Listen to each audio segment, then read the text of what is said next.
అవునయ్యా, పూజారి గారే దొంగిలించారని చెప్పుకుంటున్నారు. అవునండి, పోలీసులు కూడా వచ్చేసారంట. పదండి రండి. అలాగే పూజారి మీరేనా?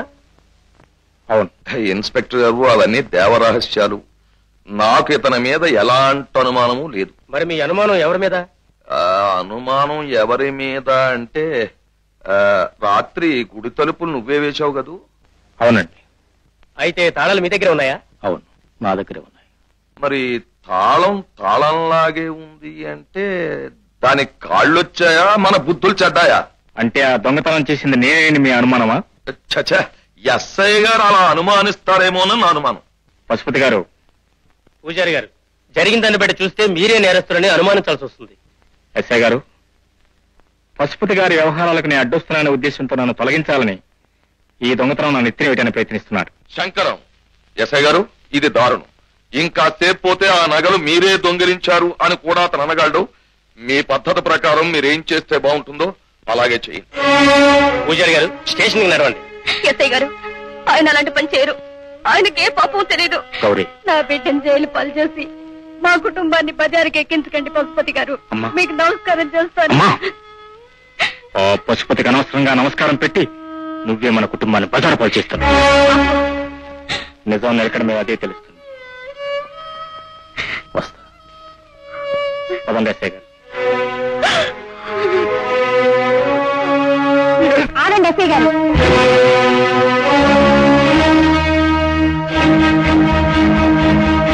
పూజారి గారికి ఏమీ తెలియదు. ఆలయంలో దొంగతనం చేసిన దుర్మార్గురాల్ని నేనే. ఎస్ఐ గారు, ఇవి దేవుడి నగలే. నన్ను అరెస్ట్ చేయండి. కళావతి, నీ నగలు తీసుకొచ్చి దేవుడి నగలంటావే? నీకే పిచ్చెత్తిందా? ఇంటికి రాడు.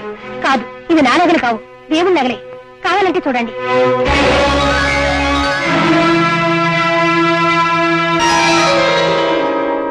కళావతి గారు, మీరు ఈ దొంగతనం చేశారంటే నాకు నమ్మకం కుదరటం లేదు.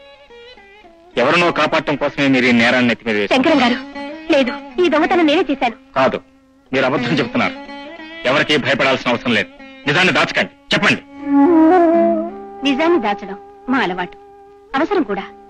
అలంకారంలో వయసుని దాస్తాం, మాటల్లో మనసుని దాస్తాం, కాటుకలో కన్నీళ్లు దాస్తాం, మాతృత్వాన్ని పేగు మడతల్లో, సిగ్గును చిరునవ్వుల్లో దాస్తాం. ఇదే మా బ్రతుకు. కానీ మీ పట్ల ప్రజలు చూపిస్తున్న ఆదరణ చూసి కరిగిపోయి నేను మనిషిని చెప్పుకోవాలని, ఒప్పించుకోవాలన్న తపనతో, ఆశతో వచ్చాను. నన్ను మనిషిగా బ్రతికించండి. కానిస్టేబుల్, నగలు తీసుకోండి. సారీ పూజారి గారు. కళావతి గారు, స్టేషన్ పదండి.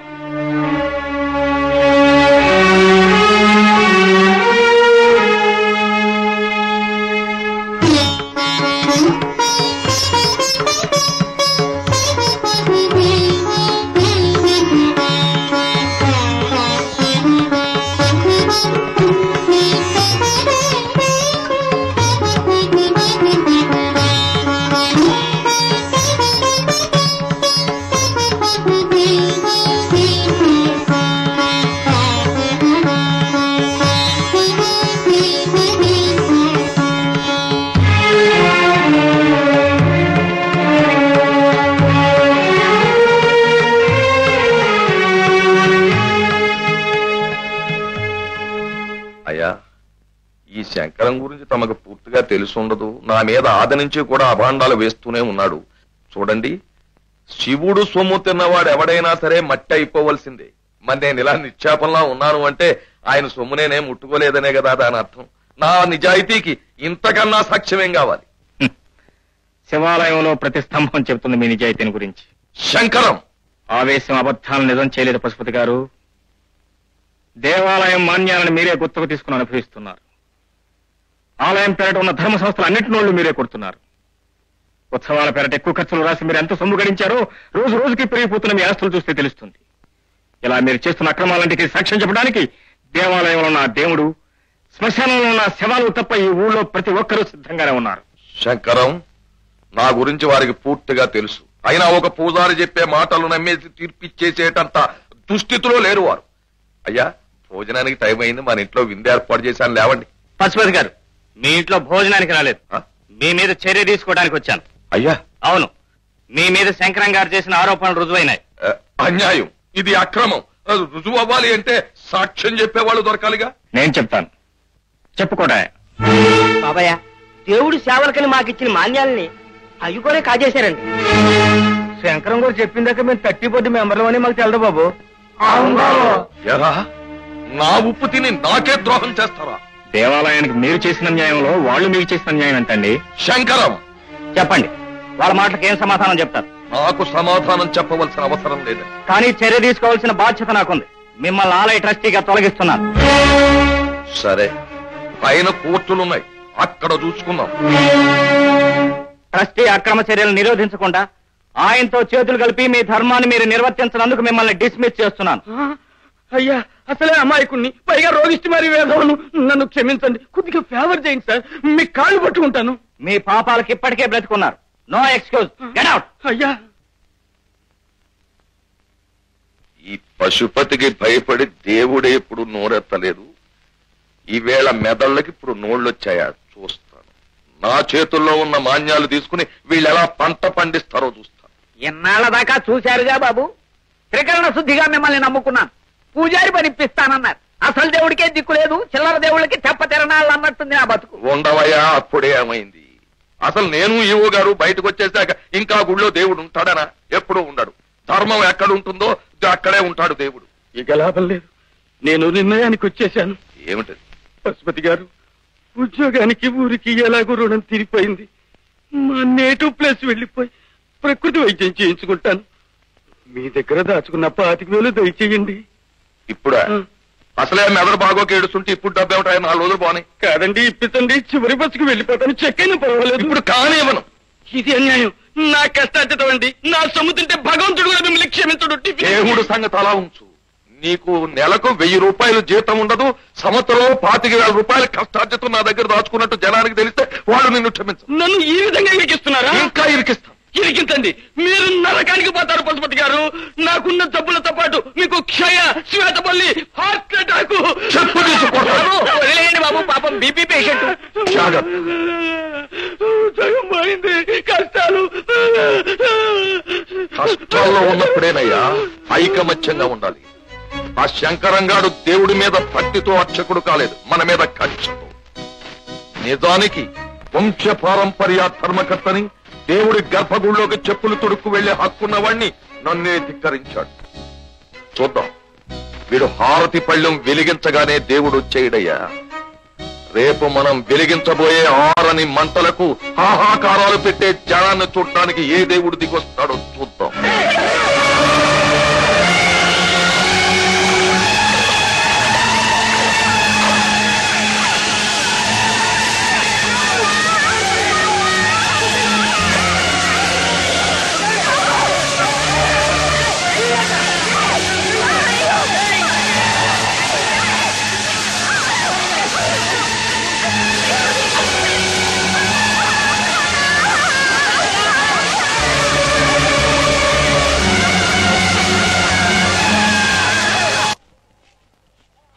అయ్యయ్యో, ఎంత ఘోరం జరిగిపోయింది.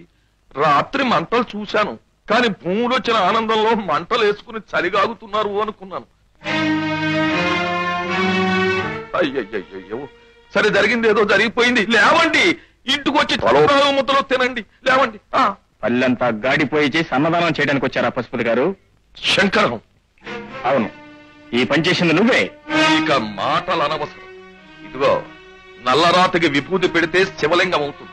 కానీ నీలాంటి నాస్తికుడు పెద్ద భక్తుళ్లాగా బొట్టు పెట్టు తిరిగేస్తే ఇదిగో ఇలాంటి ఘోరాలే జరుగుతాయి. పశుపతి గారు, దబాయింపులు, నిందలు వేయడము కాదు. ఈ నకనకలాడుతున్న మనుషులకు 4 మెతుకులు పెట్టి వీళ్ళ ఆకలి తీర్చగలవా, వాళ్ళకింత నీరు చూపించగలవా అని అడుగుతున్నారు. పశుపతి గారు, రక్తాన్ని చెమటగా మార్చే శ్రమజీవులు ఎప్పుడు అనాథులు కారు, నిరాశ్రయులు కారు. ఈ రోజు నుంచి తినలేని రాతి బొమ్మలకు మీరు పెట్టే నైవేద్య ప్రసాదాలే వీళ్ళ పాలిట అన్నమవుతుంది. వీళ్ల గుండెలే గుడిగంటలే మృగే ఈ ఊరి దేవాలయమే వీళ్ళకి ఆశ్రయమిస్తుంది, మానవాలయం అవుతుంది. చాలే, ఇప్పటికే నువ్వు చేసిన పాపానికి గూడెం తగలబడింది. ఇంకా మహాపాపం చేసి ఊరినే తగలబెట్టేద్దాం అనుకుంటున్నావా? పాపం చేసిన వాడికి దేవుడిచ్చే శిక్ష తగలబడిపోవడమే అయితే ఈ పాటికి నువ్వు మాడి మసైపోవాలి. నీ భార్య పరమ పవిత్రంగా చూసుకునే దేవుడి గదిలో నువ్వు చంద్రమ్మను మానభంగం చేసినప్పుడే నువ్వు నిలువున దహించుకుపోయి ఉండాల్సింది. 10 మందిలో నీ పరువు కాపాడటానికి నీ భార్య పచ్చి అబద్ధం చెప్పి దీపం అర్పినప్పుడే నువ్వు తగలబడిపోయి ఉండాలి. శంకరం!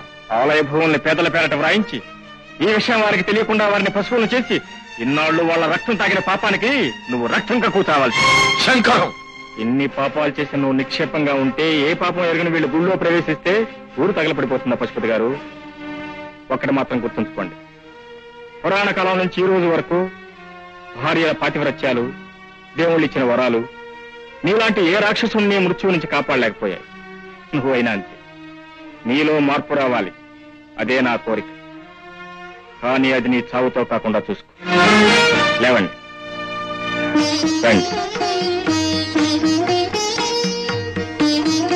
రండి, లోపల రండి రండి. అదన్నమ్మా, ఏమిటి ఆలయాన్ని బాంబులతో బద్దలు కొడతారా? తప్పదు. మనకి పనికిరాని దేవుడు బతకడానికి వీల్లేదు, ఆలయం ఉండడానికి వీల్లేదు. అందుకే దాన్ని ధ్వంసం చేస్తాం. మన చెప్పు చేతల్లో ఉండే దేవుణ్ణి కొత్త ఆలయంలో ప్రతిష్ఠిస్తాం. ఆలయంతో పాటు ఆ శంకరం గారి గుండెలు కూడా బద్దలు కావాలి.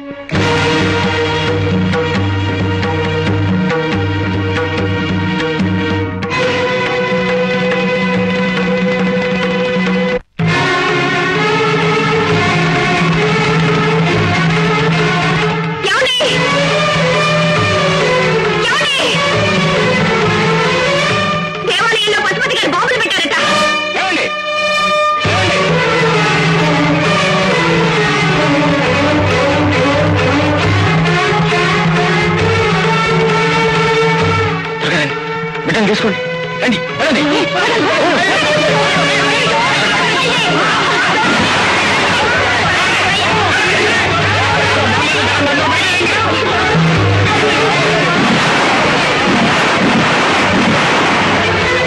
రండి రండి రండి, త్వరగా రావాలి. రండి రండి త్వరగా.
వాళ్లను బ్రతకనివ్వకూడదు.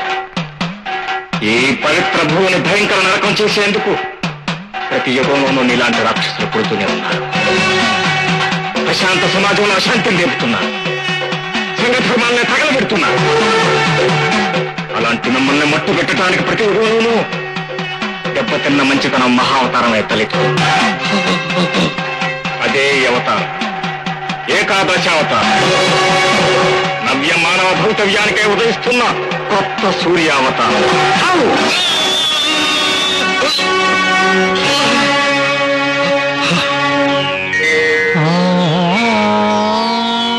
పరిత్రాణాయ సాధూనాం వినాశాయ చ దుష్కృతాం ధర్మ సంస్థాపనార్థాయ సంభవామి యుగే యుగే. ఈ అనంత విశ్వమే ఒక పవిత్ర దేవాలయం. అధర్మాన్ని ఎదిరించే ప్రతి మానవుడు మాధవుడే, మహాదేవుడే.